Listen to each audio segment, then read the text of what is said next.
Hey there, toy collector friends and Transformers fans alike. Welcome back to the channel. I'm the time traveling toy collector, and this is Studio Series 8606 from the Transformers Hasbro Takara Tomy range, particularly from the Transformers the movie 1986 animated edition, Grimlock and Wheelie. And again, this is a very large box. He's the largest of the Studio Series 86 range thus far, so it's a bit of a struggle to get him in, so I'm going to get him out of the box as quick as I can. But as ever, I just want to do a very quick look at the packaging here, because I think it's epically sized, as you can see, but I think the artwork as ever is beautiful. So we want to have a moment to take a look at this fantastic animated Grimlock as he appears on the front of this packaging, complete with Wheelie with his electronic catapult. It pretty much repeats itself on the side. You know how the standard packaging works, so I destroy the whole place with my cumbersome self. But yeah, the packaging, the back of the packaging has obligatory product shots, which we can see there. Also again comes with a diorama. All wonderful stuff, fantastic stuff, and I couldn't care less because I want to get him out. Obviously I've already had him out, so that's not a spoiler, I hope. So bear with me 2 seconds as I just realign this there and rock out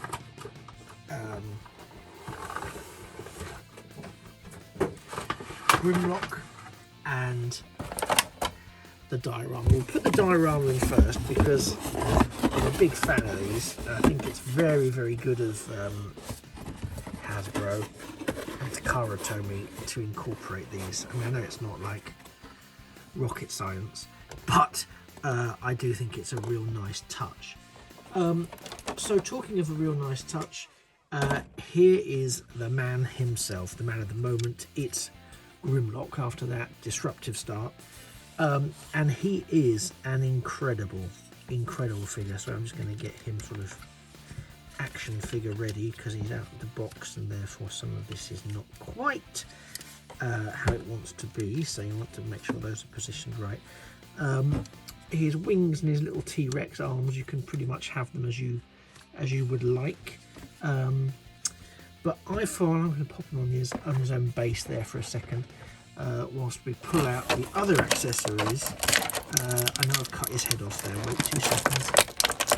You can hear me having lots of fun with the packaging. So he does come with his very Generation 1-esque blaster. However, what he doesn't come with, which for me is sort of my biggest disappointment, possibly my only disappointment, because it's a disappointment of two halves. Is that he doesn't come with the sword that he and his Dinobot colleagues are famous for having, you know. So that's disappointing. The sort of second half of my disappointment is that he comes, and this is no disrespect to the character, but he comes with this. And I know a lot of other collectors have already spoken about this, and YouTubers and reviewers have already spoken about this. And actually, it's not a bad sculpt. It's not a bad little figure. It's Wheelie from the 1986 movie and the final series of the animated Transformers. And the head sculpt is really, really good. And the Autobot symbol is lovely. And the colour scheme is lovely. But it's this real weird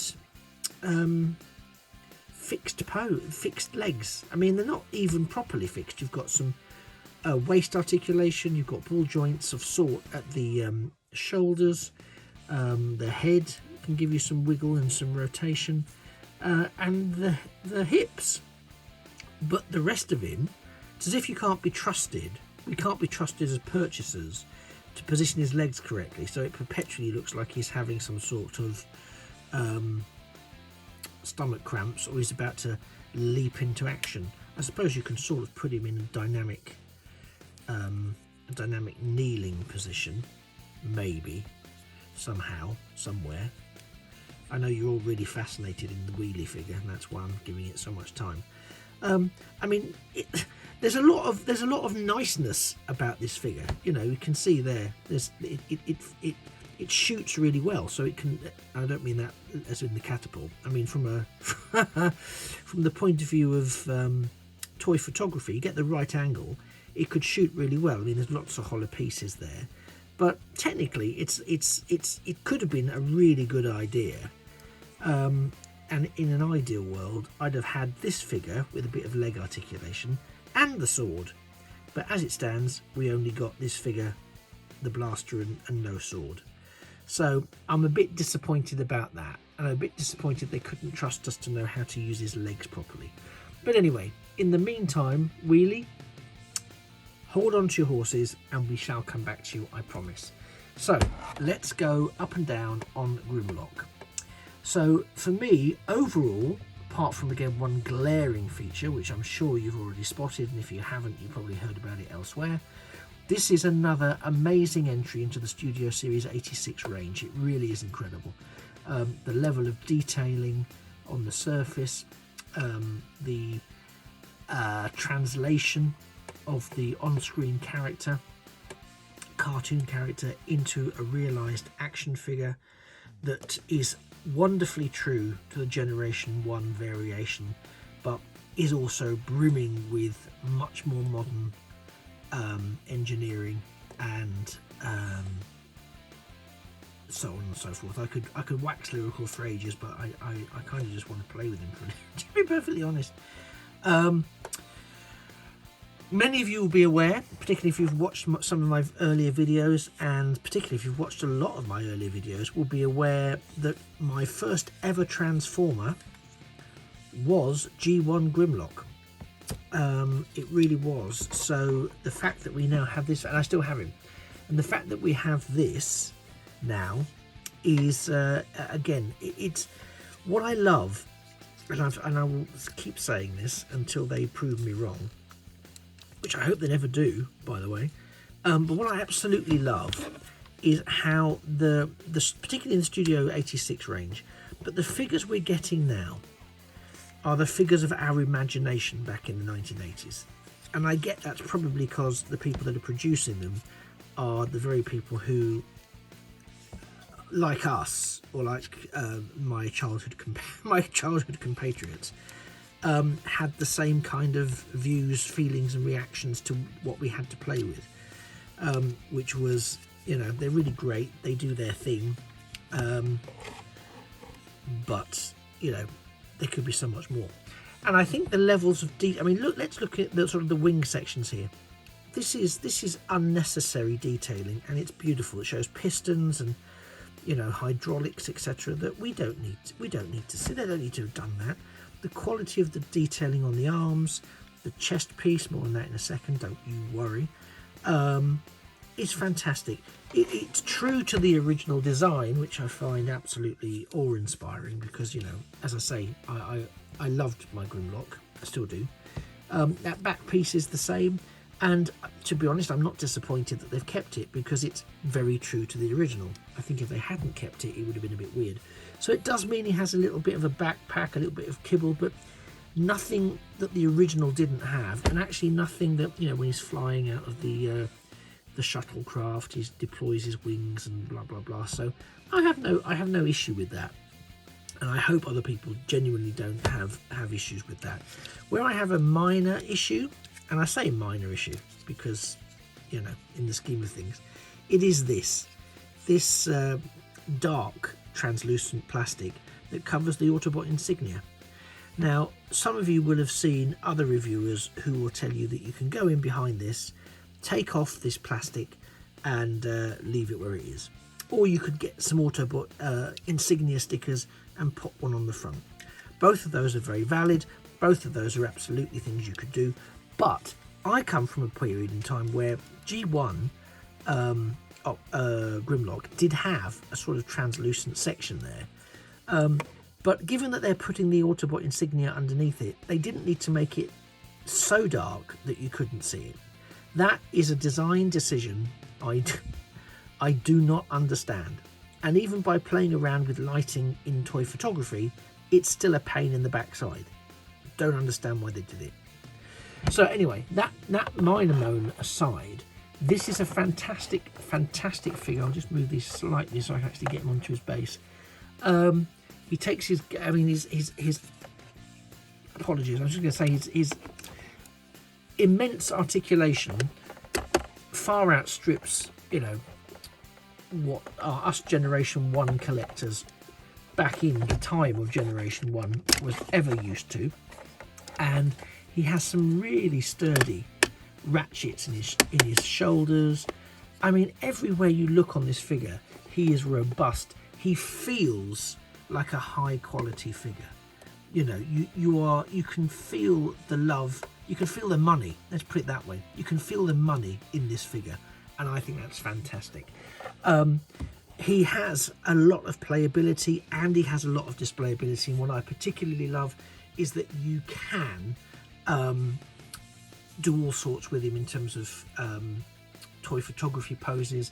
He has superb leg articulation, obviously the knees give us what we want. He can do the split sideways, he can move forwards and backwards. It's a really well articulated, well designed figure, and you know what, you can't not love that head sculpt.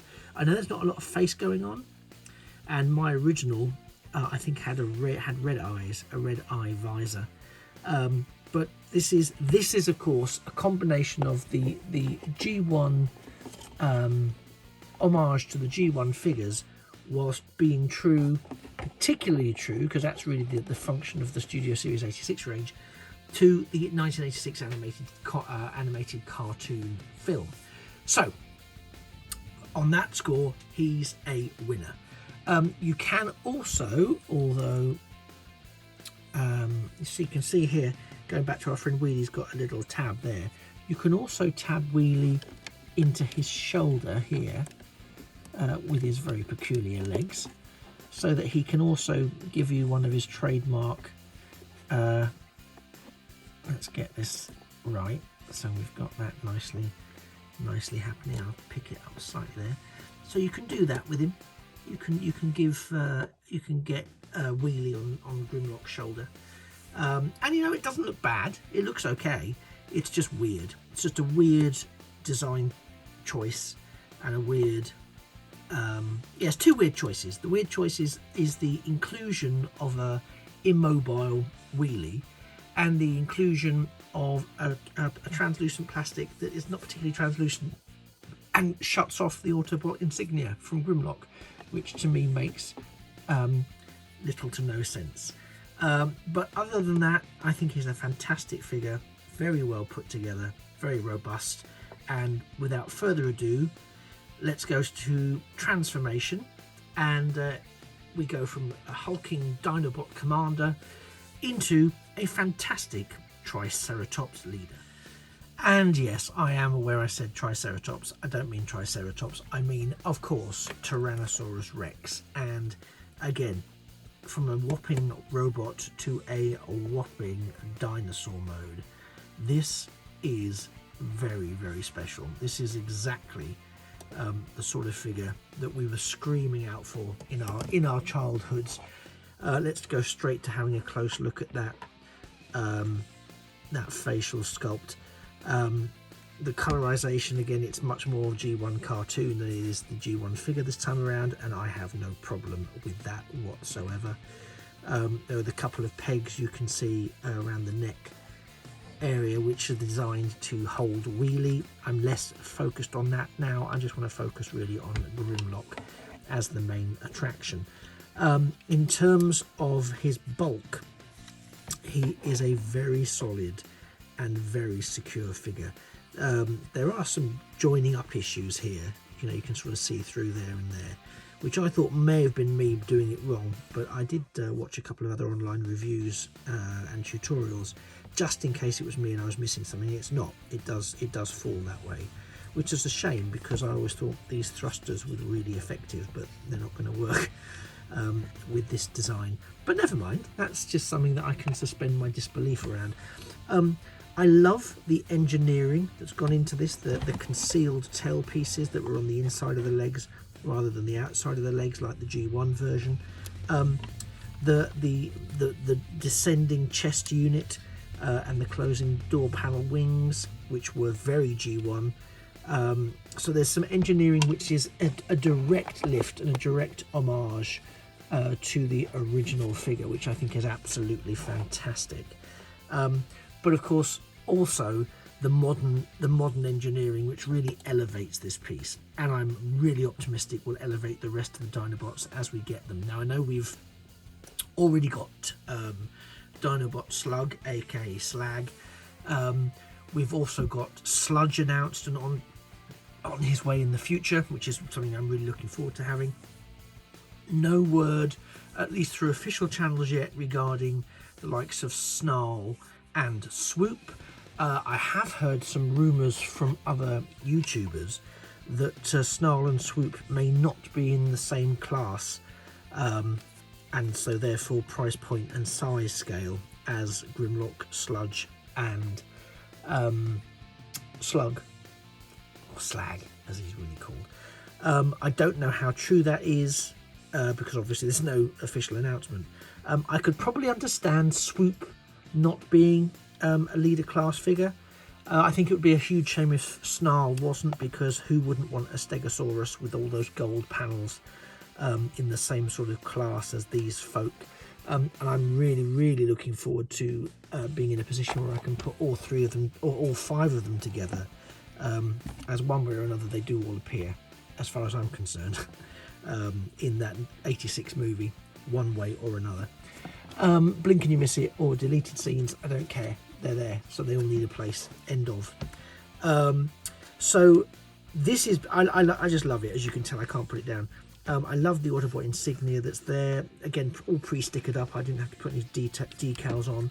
You can see the wonderful follow through of the design aesthetic. The surface sculpting is really excellent. You get the same mobility within the legs and the ratcheted leg thigh joints, really hip joints. You get the knees that can posable in both directions. They're very stiff ratchets. Certainly mine are very stiff ratchets. You've got elbow maneuverability on his little Tyrannosaurus Rex arms, as well as a ball joint for up and down on there, and a little bit of wiggly waggly side to side. You've got neck rotation here you didn't have before. You've got opening and closing jaws, tilting head. He is blast compatible should you wish to stick a fireball in his mouth, because it takes all sorts. I just want to take a moment really and just hold him and really appreciate the scale, the scope and the design of this figure. It's what our imaginations made it back in the 80s. That original. I know there's been various iterations of Grimlock since. I for one have not been a collector of those figures. It's a fun transformation. They're not always. Sometimes I have a dread of being somebody who's going to break Grimlock or break any of the Transformers when some of them are tough to. I've got bits that are quite tough or stiff to move. It gets a little bit terrifying. Not the case here. There was some stiffness, but nothing that made me think I was going to smash him or break any parts. Touch wood. I love the blue detailing on his eyes, which follows through from the blue visor of the robot mode. Again, I think if I remember rightly, I should have brought him out really for this video, like I have with other Studio 86 series figures. My G1 Grimlock, because I'm sure his eyes are a red visor and red Tyrannosaurus Rex eyes too, but we're going for G1 cartoon accuracy, not G1 figure accuracy. And to be honest, the amount of blending of the two that they've done with this figure is more than adequate for my tastes. It's a brilliant figure. Does it have a place in your collection? Well, if you're asking me, I can only say yes. I can only say yes to that, because I think it's a fantastic figure. We do have some storage available for his gun in the back. It's supposed to be able to tab in. Personally, I think there's also scope to attach it for additional armaments to there, because I think for me that's more likely than having it sort of attached here on the back of his feet. I think it just clicks in there. I'm not sure if you can see that. There's two spaces there, and there's the two tabs on the gun. We line those up, he says, trying to do it with the camera in his face, and it should just click in there, but I can't quite get the purchase that I want at the moment. Oh, there we go. He says line. So it tabs in there. I think that looks a bit silly, so I'm not likely to do that. But it's a thing you can do if you wish to do it, as some other reviewers would most definitely say. You can see his fists that are tucked in as part of transformation, but to be honest, it does fill it out quite well, so you wouldn't necessarily think it. Let me pull out slightly more so you can get a bit more of a full view there of the whole thing. I love him. I'm biased, so yeah, I do think he belongs in your collection. I think he belongs in anyone that's a Transformers fan's collection, particularly a G1 Transformers fan. We could have a laugh, and you could watch me now. I need to put that there, so let me just readjust the camera slightly, so apologies. Now, if you're good at this, don't be horrible and mock me, because I'm not good at this. So I'm going to be quite open and just tell you that from the off. The number of times I've seen people just do this, it makes me ill, because I can't do it. But this is me trying to get Wheelie with his incredible leg span to sit. Oh, have I done it? Oh, okay. I'll just shut up then. I don't think I've done it right, mind you. But there you go, never mind. I don't think I have, but if he stays, he stays. So I'll be careful. I won't say too much, just in case I spoil the fact that I've managed it. But that's the other sort of optional and official Wheelie and Grimlock in Dinobot mode configuration that you can have. It's a thing you can do if you wish to do it, and because you can do it, why wouldn't you? Again, it's nice that we've got a Wheelie figure in there. It's nice as an additional thing to incorporate within there. I just wish we could have had his sword. I don't know, his sword and Wheelie, to be perfectly honest. I can look past the legs on this one, because if he's just there as a posable or semi-posable additional option, then fair enough. But I do think it's an odd, some odd design choices. The chest plate and Wheelie's kneecaps are the two things that I really don't understand. But that to one side. Overall, the figure's amazing.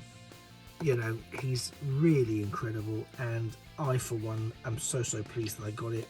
And I'm also so pleased that I got it out of the packaging. As I say, Generation 1 Grimlock was my first Transformer, and I've still got him. And so I don't know what your first Transformers were. By all means, leave me a comment down below. Maybe you've had it revisited in the Studio Series 86 line. Maybe it's something you're looking forward to seeing potentially announced in the future, because they're quite tight-lipped. We get a lot of leaks for what's coming up in what was at the back end of the Kingdom range, or what's coming out in the Legacy range. We're getting a lot of leaks about that, but not a lot of leaks, as in practically none, regarding the future of the Studio 86 range. So I do wonder what lies ahead for us there. Is there anything in particular you'd like to see? I missed out on the Constructicons when they came out in the Combiner Wars, because I wasn't collecting at that point. So I missed out on the Combiner Wars Constructicons Devastator. Never had the original Constructicons because they weren't available in the UK. And I've seen and have developed mixed opinions around the Combiner Wars Devastator. So I'm not sure if that is something I'm going to actively pursue. But would I pursue a Studio Series 86 series of Constructicons? I think I would. Let's be realistic. And we've not had any Titans, have we, in the Studio Series 86 range? So if ever there was going to be one. Well, I tell a lie, we have had sort of Unicron, but that was also really a War for Cybertron figure, so it doesn't count. Not counting it doesn't count. Anyway, let me know your thoughts down below. Thank you very much for spending the last 24-25 minutes with me. I might do some quick photography with our Grimlock here in a couple of different settings, just to show you how fantastically he does work as a photographic model. And I'll kick Wheelie in there somewhere as well, just for the hell of it. Thanks so much for watching. I hope this has been useful for you, in case you were wondering whether or not to invest in a Studio Series 86 Grimlock. I know it's a bit of a considered purchase. If you've made your mind up either way and this video has helped you in some respect, please do like the video. It really helps the channel. And whilst you're doing that, why not subscribe to the channel as well, so that you never miss a future Studio Series 86 figure review or appreciation, or anything else that may catch your attention whilst you're having a little look around the channel. So whilst you're here, have a butcher's, you might be something else that you find of interest. Either way, thanks very much for hanging around. You've been a fantastic viewer. I've been the Time Travelling Toy Collector. This has been Studio Series 8606 from Takara Tomy, Generations Grimlock with Wheelie. Fabulous. So all I can say now is take care, see you in the next video, and remember that a thing of beauty really is a toy forever. Bye bye for now.